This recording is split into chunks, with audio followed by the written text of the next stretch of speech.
المهم عندي انك لما تخش ترجع لنفس الوضع. يعني ما ينفعش انا ابتدي كده مظبوط ومع الوقت لقيت روحك بتخش من هنا. شايف؟ انت ما خدتش بالك كده. لا، دايما اهو ارجع مكان ما ابتديت. يبقى كل التمرين بترجع مكان ما ابتديت. الحاجة التانية، وانا راجع لازم اهتم بالرجوع قوي زي الدخول. لان انت دخلت كويس جدا، رجعت كده. بص،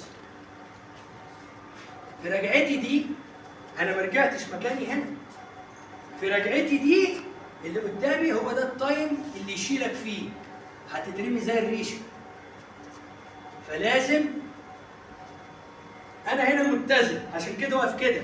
هل معقوله انا هبتدي كده وانا عامل كده؟ مش هتقدر.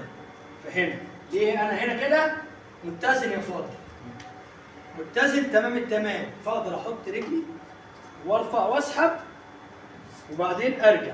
طب انا راجع دلوقتي من الداخل، يبقى دي مكانها ودول بيعملوا كنترول ودي بترجع مكانها في الاتزان.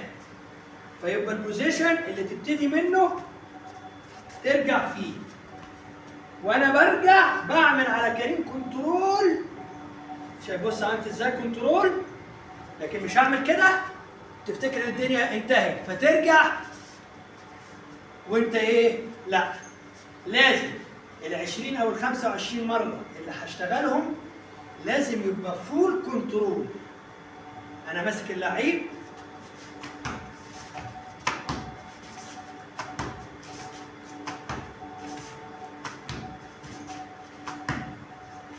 شايف؟